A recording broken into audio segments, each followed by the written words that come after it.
Giriya's Summer Sale.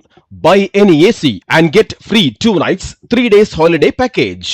Chennai Vyasarpadi பகுதியை சேர்ந்தவர் 35 வயது வீரச்செல்வன். இவரது மனைவி 27 வயது சிவரஞ்சினி.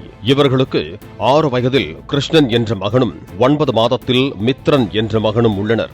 வீரச்செல்வன் மின்ட் பகுதியில் உள்ள டாஸ்மாக் பாரில் சப்ளையராக வேலை செய்து வருகிறார். கடந்த 3ஆம் தேதி இரவு அனைவரும் வழக்கம் போல சாப்பிட்டுவிட்டு படுத்துள்ளனர். மறுநாள் காலை 6 மணி அளவில் சிவரஞ்சனி தனது மகன் கிருஷ்ணனை எழுப்பிய போது சுய நினைவு இல்லாமல் கிடந்ததாக கூறப்படுகிறது. இதனைத் தொடர்ந்து ஸ்டான்லி அரசு மருத்துவக் கல்லூரி மருத்துவமனைக்கு கொண்டு சென்று காண்பித்த போது பரிசோதனை செய்த மருத்துவர்கள் சிறுவன் கிருஷ்ணன் ஏற்கனவே இறந்துவிட்டதாக தெரிவித்தனர். இதனால் சிவரஞ்சனி கதறி எழுதுள்ளார். குழந்தையின் கழுத்தில் சிறிய காயம் உள்ளதை அறிந்த மருத்துவர்கள் போலீசாருக்கு தகவல் கொடுத்தனர். இதுகுறித்த தகவல் அறிந்த வியாசர்பாடி போலீசார் மருத்துவமனைக்கு சென்று உயிரிழந்த கிருஷ்ணனின் உடலை பிரேத பரிசோதனைக்காக அனுப்பிவிட்டு விசாரணையை தொடங்கினர். சிவரஞ்சனிக்கு வீரச்செல்வன் 2வது கணவர் என்பதும் சிவரஞ்சனியின் முதல் கணவருக்கு பிறந்த குழந்தைதான் கிருஷ்ணன் என்பதும் போலீசாரின் விசாரணையில் தெரிய வந்துள்ளது. மேலும் சிறுவன் கிருஷ்ணன் வீட்டில் சோஃபாவில் படுத்திருக்கும் போது கீழே விழுந்ததால் லேசான காயம் ஏற்பட்டது என தாய் சிவரஞ்சனி வியாசர்பாடி காவல் நிலைய போலீசாரிடம் தெரிவித்தார். இதனால் போலீசாருக்கு சந்தேகம் ஏற்பட்டது. வியாசர்பாடி காவல் நிலைய போலீசார் இதுகுறித்து தீவிரமாக விசாரணை மேற்கொண்டனர். மேலும் உயிரிழந்த சிறுவன் கிருஷ்ணனை ஸ்டான்லி அரசு மருத்துவமனையில் மருத்துவர்கள் பிரியதர்ஷினி தலைமையிலான குழுவினர் உடற்கூறாய்வு செய்ததில் இயற்கைக்கு மாறாக மூச்சு திணறல் ஏற்பட்டு குழந்தை இறந்துள்ளது தெரியவந்தது. இதனையடுத்து போலீசார் இதுகுறித்து தீவிரமாக விசாரணை மேற்கொண்டனர். அப்போது சிவரஞ்சனி முன்னுக்கு பின் முரணாக பேசினார். இதையடுத்து போலீசார் அவரிடம் விசாரணை மேற்கொண்டதில் உயிரிழந்த கிருஷ்ணன் சிறு வயதில் இருந்து துரு என்று இருப்பான். இதுபோன்ற குழந்தைகளை ஹைப்பர் ஆக்டிவிட்டி குழந்தைகள் என கூறுவர். பள்ளிக்கு செல்லும் போது அங்கு சக மாணவர்களை அடிப்பது என மிகவும் மூர்க்கத்தனமாக நடந்து கொண்டதாக கூறப்படுகிறது.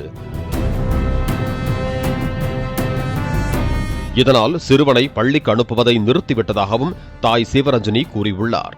மேலும் சம்பவத்தன்று சிறுவன் கிருஷ்ணனின் தம்பியான குழந்தை மித்ரன் கழுத்தில் அணிந்திருந்த சாமி கயிற்றை பிடித்து கிருஷ்ணன் இறுக்கி விளையாடிக் கொண்டிருந்ததாகவும் இதனால் குழந்தை மித்திரன் மூச்சு திணறி அழுததாகவும் கூறப்படுகிறது.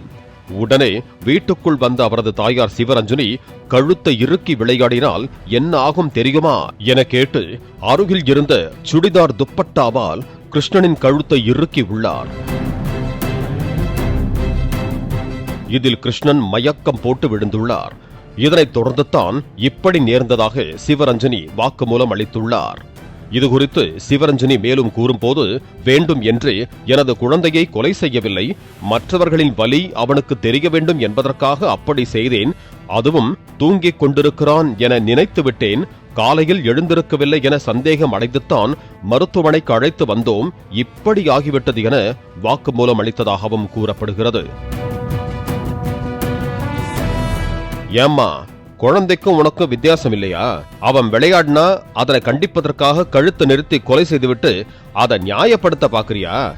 கழுத்தை நெரிச்சிட்டு சிறுவன் தூங்கிக்கிட்டு இருக்கான்னு நினைச்சிட்டு தான் சொல்றியே, இது நம்புற மாதிரியா இருக்கு என்று வியாசர்பாடி காவல் நிலைய போலீசார் கிருஷ்ணனின் தாய் சிவரஞ்சனி மீது கொலை வழக்கு பதிவு செய்து அவரை கைது செய்து சிறையில் அடைத்தனர். மேலும் விசாரணை செய்து வருகிறார்கள். முதல் கணவருக்கு பெற்றெடுத்த குழந்தையை தாயே துப்பட்டாவால் கழுத்தை நெரித்து கொன்றுவிட்டு நாடகமாடி கைது செய்யப்பட்ட சம்பவம் அப்பகுதியில் பரபரப்பை ஏற்படுத்தி இருக்கிறது. பாலிமர் செய்திகளுக்காக மாதவரம் செய்தியாளர் செல்வம்.